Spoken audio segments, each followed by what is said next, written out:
why Solomon why the news of Solomon masu makaranta ta dunia na ano apial de kan je sakla Solomon ma da katolo badu lakin je su de kulu de inta na den mamorfi yal to mun wen Solomon ya ku baldeya Solomon sabab Solomon subo kalam karahya Solomon gobu du badu Solomon ya amut ta jinu Solomon ya jinubi Solomon na su kalam ta nas kubar sala dole ta kunda ku mo ta tinya sandu wele ta kalam batale aba kelin baba kalam ale ta gara ko gode gala ana mageti ta gumaita o haja lana dar minita kelina amsuku bele de ita woni na kalam ale kois ngala ita kun jede jebila ndil sulu jebila de kulu robuna ya kalabu anna kulu dinbin wai de yunu tanna ma zola le yame ni bara de kulu dinbin robuna ya kalabu ana madar karahia le sababu. Sounds of the Week on iRadio, your eye on South Sudan. Live from Juba, on air and online. This is iRadio News. Hello, this is iRadio News. First, here are the headlines. The African Union panel of the wise is set to visit South Sudan this week for talks with President Salva Kiir and key stakeholders on the country's political transition and peace process. At least 8 out of 16 SSPDF soldiers were injured, with 2 in critical conditions after a military vehicle overturned in Kobribao area of Nagero County in western Equatoria State. And Juba Electric Distribution Company has announced testing the implementation of a tariff reduction across its customers' categories starting today. These stories and more coming to you in this news bulletin with me, Nyadong William, and now the news in detail.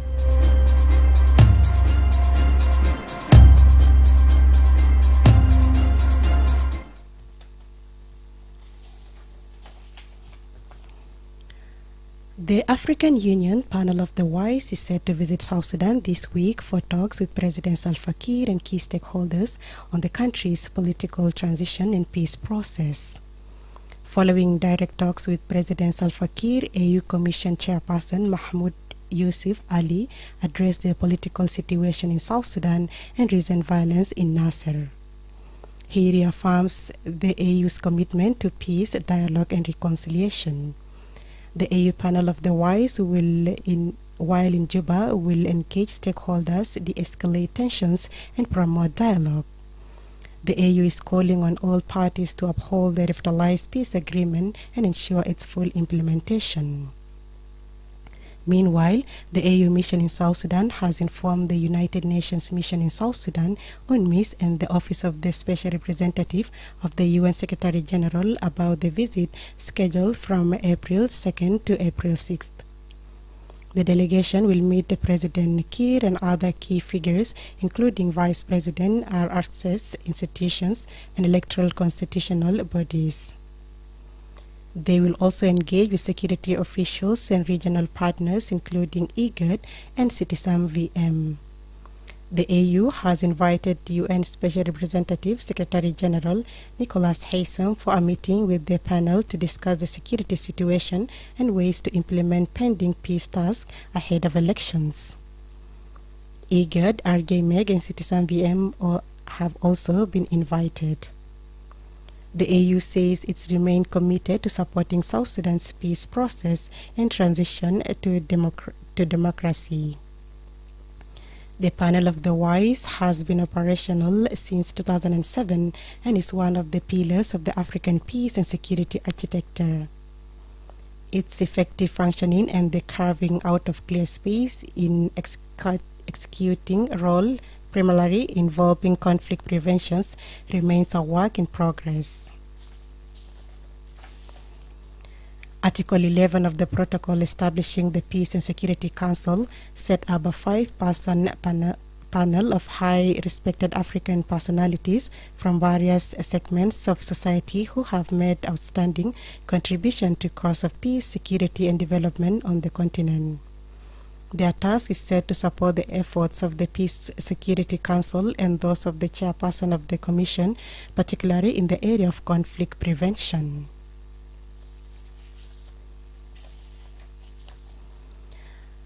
At least 8 out of 16 SSPDF soldiers were injured, with 2 in critical condition after a military vehicle overturned in the Kubribao area of Nagero County in western Equatoria State. Bernardo Gabriel Amin, the executive director of the Nagero Payam, confirmed that the incident occurred yesterday at 6 p.m. when the soldiers were returning to their base after spending time in the community. He explained that all 16 soldiers aboard the vehicle were intoxicated, which led to the driver losing control and the vehicle overturning on its way back to Kubribao. Amin reported that 8 soldiers sustained injuries, 2 of whom suffered severe fractures.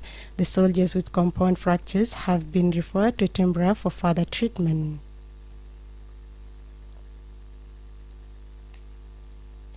umari ukan halat asakir bita purvo jalena laban najiga bonusu alfawak biga shara ukuturuju bitoman ka bata ulaja arbatum far ma seria to hatan na man veru lola veru de sol bita baba yan half of kilometer man waga toal na man waga tamanin bigo fita badin al ligo tawik batal tena faren tani da akil rigilu al side bita shamal kafur kulu badin tani da kano dar bita ya tijuaina wa wati to koma ya ushe lugha sabade pitombo babin bade sita de rojon tukuburbo karabia ala masha huwa wildland cruiser udaba ala wotu lu maobin de pitomora. However, First Lieutenant Angelo Atem, who oversees the Kubribao military barracks, identified the 2 victims as Pariak and Samuel. According to Lieutenant Atem, another incident occurred the same day when a driver returning to Kubribao from Nagero lost control of the vehicle. The crash left 6 people injured. Kalaja atala Arabia ya uja Kubribao jai kalu mukan mutan Arabia de mukunda Arabia de jada nagawan arba nafar de ka wi ku tidu ki ka zol de jara bas ku kala utwa o dilu le to kane ku Arabia gam dawali ya tuwabe kutu kamta namba ta Arabia machi makaba kamta dagiga kida rewa de Arabia amul lafar ku agilbu sinin barat tina da agogo de tamane nafar maogi de nafaren ko sita nafar de pletin choya kida wa ditum pare ku Samuel de nafaren tilu bi tumra. Juba Electric Distribution Company has announced testing the implementation of a tariff reduction across its customer categories starting today. In a post on its Facebook page, JETCO says it will officially announce the tariff reduction after the trial period. However, JETCO did not specify the exact period of the tariff reduction trial. In February this year, the country manager of the African Development Bank revealed that the average cost of electricity in South Sudan is 4 times higher than that of countries in the East African region. Business intelligence platform Statista indicated that South Sudan has one of the world's lowest electricity access rates, with only 8.4% of its 13 million population having access to electricity power. The government has been considering option of importing hydroelectricity from the region and building dams in a bid to find solution to its energy problems. African Development Bank Country Director Themba Bebe says 1 kilowatt per hour in South Sudan costs more than 40 cents compared to about 10 cents in the region. According to him, the high cost of electricity makes it difficult for industries in the country to flourish and export goods. In January, the Deputy Governor of Central Equatoria raised concern about the JETCO power service, citing high electricity tariffs and poor implementation that likely fails to meet the needs of the Juba city resident. Speaking during the launch of the South Sudan Energy Access Project, Paulino Lukodu Obedi criticized the high cost of electricity. He said the tariff remains unaffordable for the majority of residents, despite the state government providing land for the project free of charge. The Juba Electricity Distribution Corporation, a private-public partners between the government and the Ezra Construction and Development Group, is the main electricity supplier in Juba. You are still listening to iRadio News. The Speaker of the Upper Nile State Legislative Assembly has condemned the unilateral dismissal of the Ulang Commissioner and the appointment of a new commissioner by local chiefs, calling the action an unconstitutional overstep. Speaker Jacob Dolla's response came after chiefs in Ulang County pressured Commissioner Riek Gatluak to step down. The pressure followed Gatluak's request for the community to contribute 8 million South Sudanese pounds for the reception of the new governor. The Speaker asserted that Commissioner Riek Gatluak is the only legitimate commissioner of Ulang County and described the appointment of Manpeng Pal by the commissioner as illegal. Gatluak, a member of the South Sudan Opposition Alliance, was appointed by President Salva Kiir in 2022 per the 2018 peace agreement. Gatluak's appointment came through the Federal Democratic Party led by Gabriel Changson, who currently serves as the Minister of Higher Education. His claim ousting came when he asked Payams in the county to contribute 8 million South Sudanese pounds for the reception of the newly appointed governor, Lieutenant General James Kong. In an interview with iRadio this morning, the Speaker of the Upper Nile State Legislative Assembly, Jacob Dolla, says that Gatluak is still the legitimate commissioner of Ulang County. Regarding of these changes which happened in Ulang, this is unconstitutional because the commissioner was appointed by the president because of the agreement. And the Nasser and Ulang, they are still under this republic. They don't have the akile, they don't even have another government that operates separately apart from the government of this republic. So what has happened in Ulang is unacceptable, and this is not a constitutional. It is something that they have done it locally. The commissioner of Ulang is still a commissioner because he was appointed by the president of this republic, by the constitution of this Republic of South Sudan. He's still the commissioner up to now because that commission of Ulang was allocated to SWA. It is a SWA ticket, and as we speak now, we're still implementing the peace agreement. Yes, my call is the chief of Ulang County. Let us respect the law and the law of this republic. Ulang is still under the Republic of South Sudan. It is a part of total of this country. So you are there as the chief fall under the Republic of South Sudan, under the one government of this republic, which is led by the president of Salva Kiir. Whatever you are doing, it is completely wrong.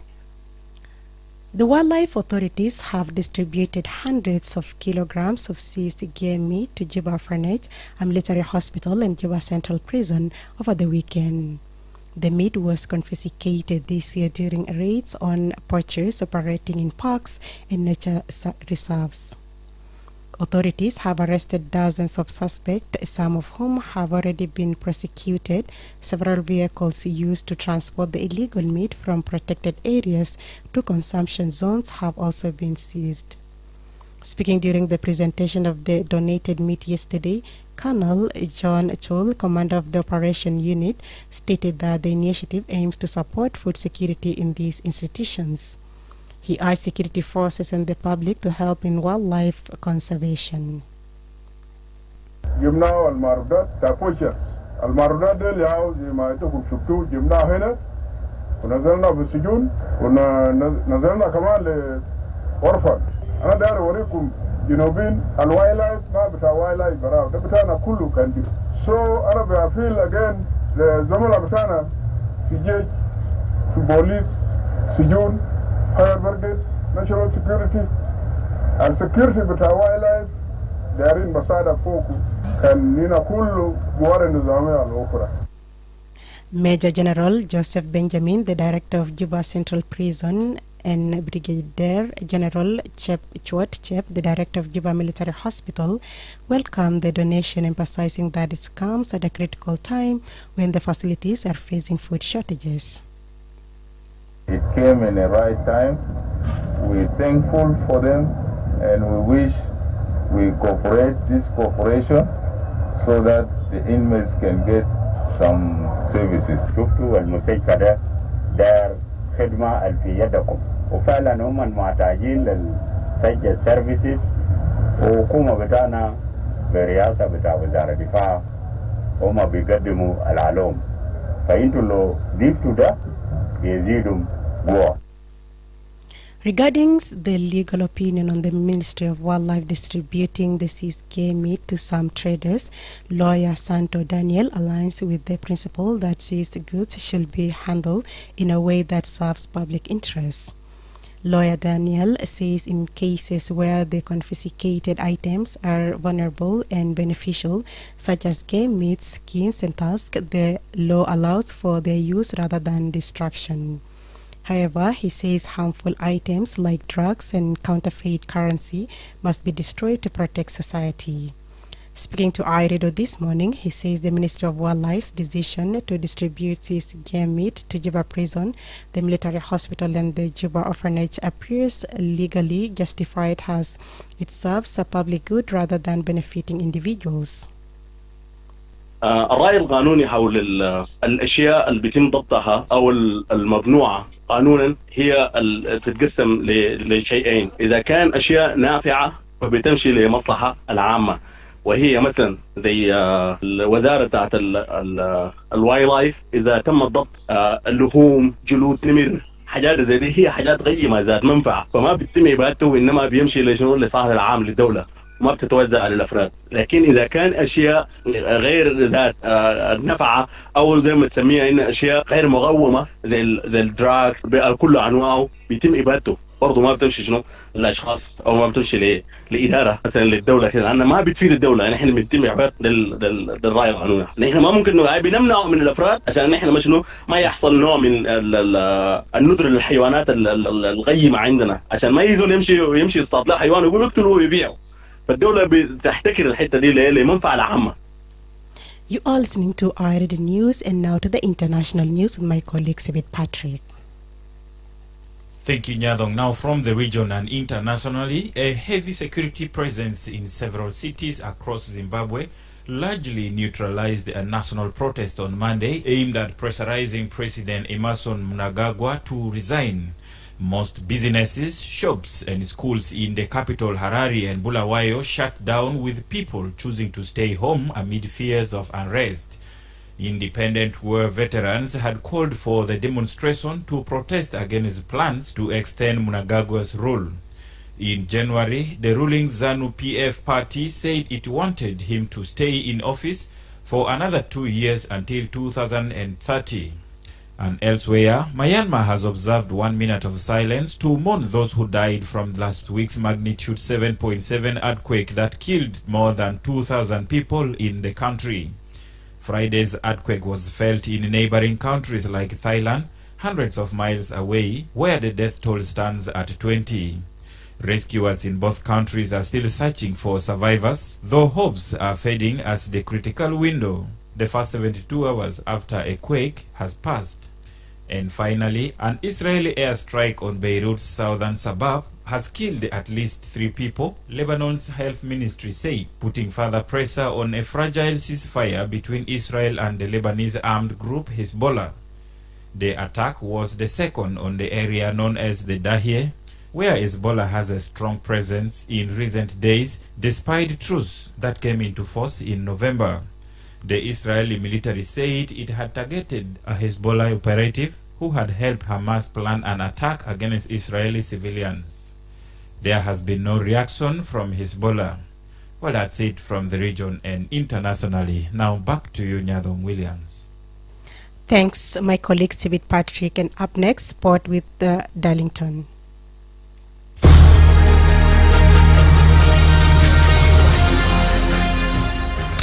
Welcome for Sport News today. I'm Darlington Moses. Starting right away from the local news, Jammu secured a dominant 5-0 victory over St. Mary's Tarikeka in a South Sudan Cup match held in Buffalo. The first half saw a well-organized St. Mary's side, but the game changed in the second half following an injury to their goalkeeper, who had to be substituted. Jammus capitalized on their setback, scoring 5 goals to claim the win. Meanwhile, Jau City and Nile City are set to clash today at Bullock Stadium in Juba, while group stage matches in Rank and Broombeck are also set to kick off.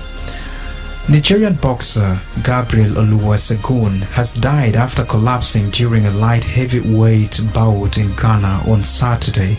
Oluwasegun, a former national and West African champion in his weight class, lost consciousness in the third round of his Ghana Professional Boxing League fight against Ghanaian boxer John Banogu at the Bukom Boxing Arena in Accra.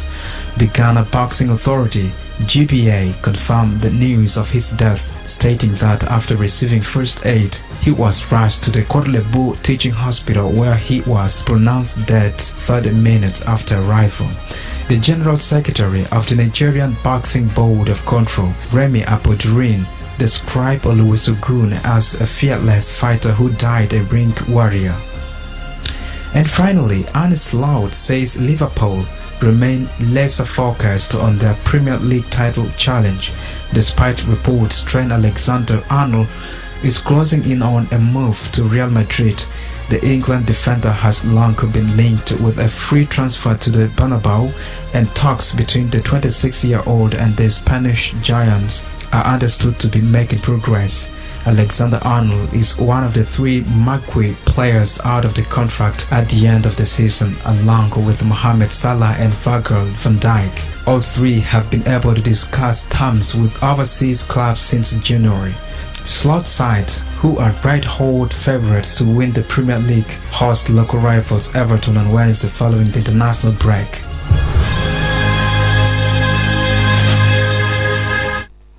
That's all in iRadio News, and to end this news bulletin, here are the headlines once again.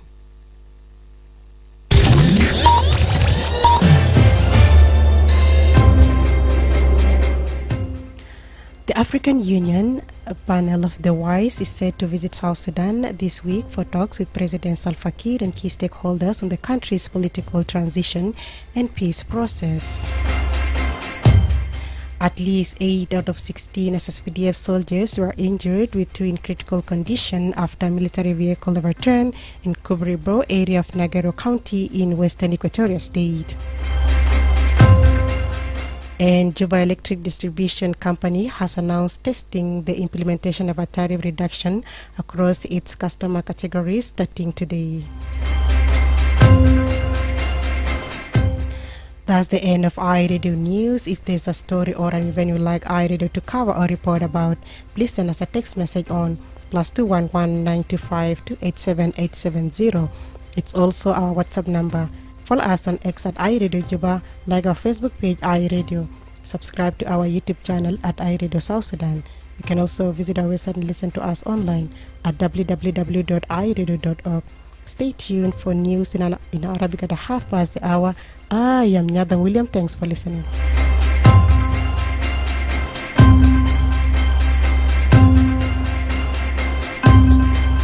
Sounds of the Week on iRadio. Ana bonus sabab tanya sa jirgin